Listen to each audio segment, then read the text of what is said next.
दुनिया की तरक्की की राह तालीम से निकलती है, और तालीम जब आधी आबादी की हो तो वो खास होती है।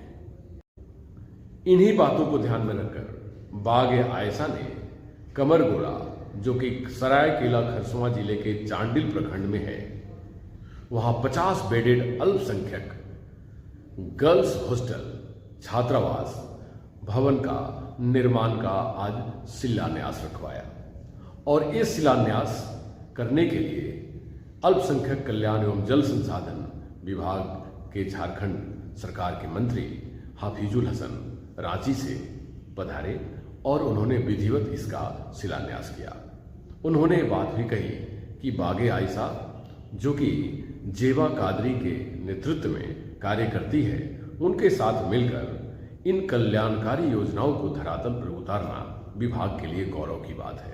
इन्हीं बातों को ध्यान में रखकर मंत्री जी ने अपने संबोधन में सभी छात्राओं से अपने एक एम और एम्बिशन के साथ पढ़ाई करने को कहा, और कहा कि तकनीकी ज्ञान से ही हम सभी लोग अपने जीवन की उन सभी बुलंदियों तक पहुंच सकते हैं जो हम पाना चाहते हैं।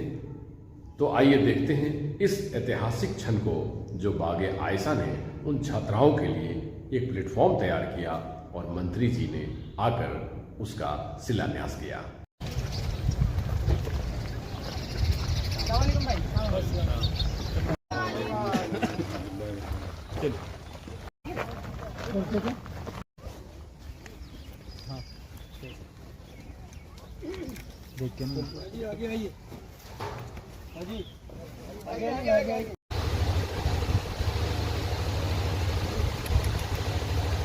एक बहुत अच्छा है जो हमारे बीच आप देख रहे हैं। ये अपनी हमारी जमीन, जिसमें छात्राओं के लिए बिल्डिंग का फाउंडेशन रखा जाएगा, जिसे शिलान्यास भी कहा जाता है। और इसके लिए हमारे बीच हमारे मुख्य अतिथि भी मौजूद हैं।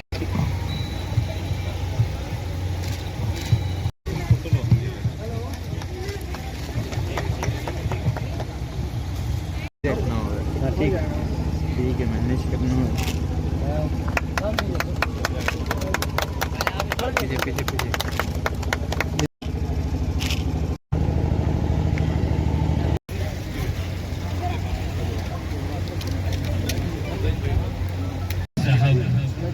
अल्लामा साहब का नक्श कदम पर चलते हुए उनकी जो तालीमी बेदारी थी और उनका जो पूरे झारखंड, पूरे बिहार या कहें पूरे हिंदुस्तान में जिस तरह उन्होंने इल्म को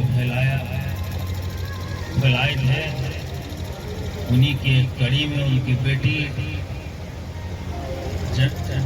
जेबा कादरी भी लगी हुई है। हम दुआ करते हैं, हम लोग दुआ करते हैं कि इनको और ताकत दे, हिम्मत दे और इल्म को आगे बढ़ाने में ये कामयाब रहे। और यहाँ जो आए हुए तमाम बच्चियों को भी मैं मुबारकबाद देता हूँ, मैं शुभकामना देता हूँ कि वो भी पढ़ करके आगे बढ़े और इल्म को फैलाए। इन्हीं चंद शब्दों के साथ यहाँ आए तमाम लोगों को बहुत बहुत मुबारकबाद। हम सब के लिए बहुत ही मुबारकबाद दिन है और ये हम सब की कामयाबी है। सबसे पहले मैं बहुत ही अपने आप को गर्व महसूस करती हूँ कि हमारे श्रीमती हफीजुल हसन साहब किबला जिस तरह से हमारी बातों का मान सम्मान रखते हैं, मैं समझती हूँ कि आज के मंथलियों के अंदर ये बात बहुत कम होती है, मगर हमारे हफीजुल हसन साहब किसी के बुलाने पर भी माशाअल्लाह लब्बाइक कहते हैं और उसकी हौसला अफजाई करते हैं। सबसे बड़ी बात यही होनी चाहिए और यही मोहब्बत, यही प्यार, यही लगन हम सबके दिलों में इनकी और मोहब्बत को बढ़ाता है। मैं दुआ करती हूँ कि अल्लाह ताला इनको सेहत और आफियत अता फरमाए, सेहत और तंदुरुस्ती अता फरमाए, और जिस मनसब पर ये है अल्लाह ताला इनको और उरूज अता फरमाए, और ये हमारे बीच हमेशा रहें, हमारी सरपरस्ती करते रहें।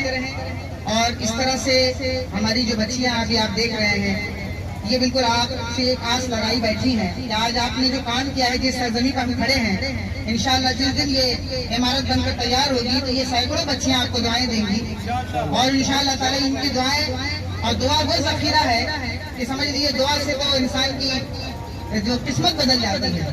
तो ये बच्चियों की दुआएं लगेंगी, यतीम बच्चियां हैं, गरीब बच्चियां हैं, जब इनकी दुआएं आपको लगेंगी तो इंशाअल्लाह ताला हमारा हिंदुस्तान और फूलेगा फलेगा, और हमारे दिलों में जो नफरतें हैं वो खत्म होंगी, और भाईचारगी के साथ इंशाअल्लाह ताला हम हर काम करके इंशाअल्लाह ताला हम अपने झारखंड सरकार को दिखाएंगे।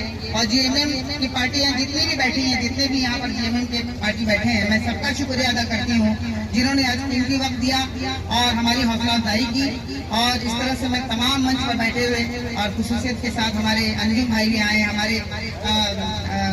हमारे चीकू भाभी मौजूद हैं जिन्होंने अपना कीमती वक्त दिया है, हमारे बदरुद्दीन भाई भी मौजूद हैं, हमारे जितने भी कार्यकर्ता मौजूद हैं। तो मैं सबका शुक्रिया अदा करती हूँ, जितना मीडिया वाले आए हैं सबका शुक्रिया अदा करती हूँ। और आने का प्रोग्राम करीब करीब 1 महीने से चल रहा था। मैं बंगाल में था, मैं असम में था, लेकिन ये लो नगरी की शहर आहंग का शहर है, लोहे का शहर है, और ये आयरन लेडी मानने को तैयार नहीं। इसलिए ये नहीं मानना चाहती। ये जिसकी बेटी है वो कायदा अहले सुन्नत, पूरी दुनिया में उनका डंका फुटता है, इसलिए उनकी बात को काबिल एहतराम एक प्यारी बेटी के रूप में हमारे आज के अतिथि डॉक्टर हफीजुल हसन साहब ने दिया। अदा हो रही है, अल्लाह के वास्ते आज कोई आवाज नहीं।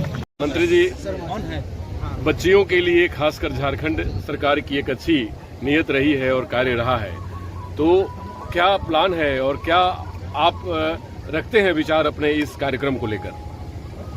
अभी हमारी सरकार, आप देखते होंगे कि 5 साल के बच्चे से लेकर के विदेश तक का पढ़ाई का व्यवस्था किया गया है कि विदेश में भी एमए मास्टर्स डिग्री अगर आपको लेना है तो सरकार का स्कीम है, उसमें कंपटीशन है, उससे पास करके आप जा सकते हैं।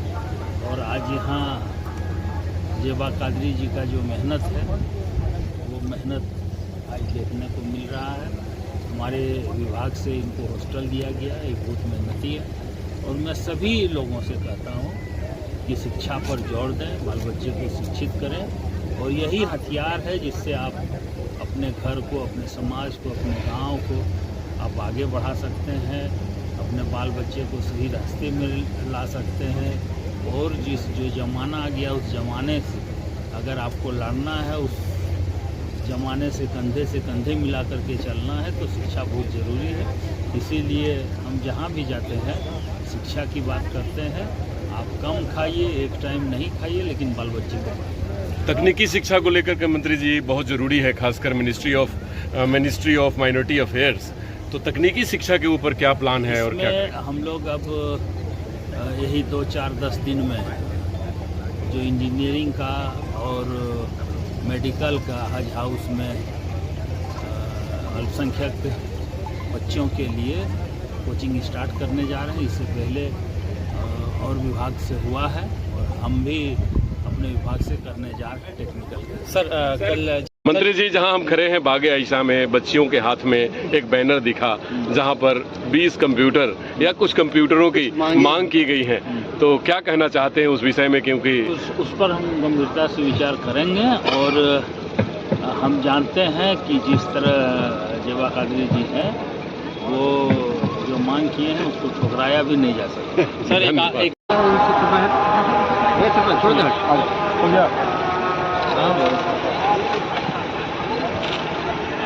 ठीक सर, थैंक यू सर।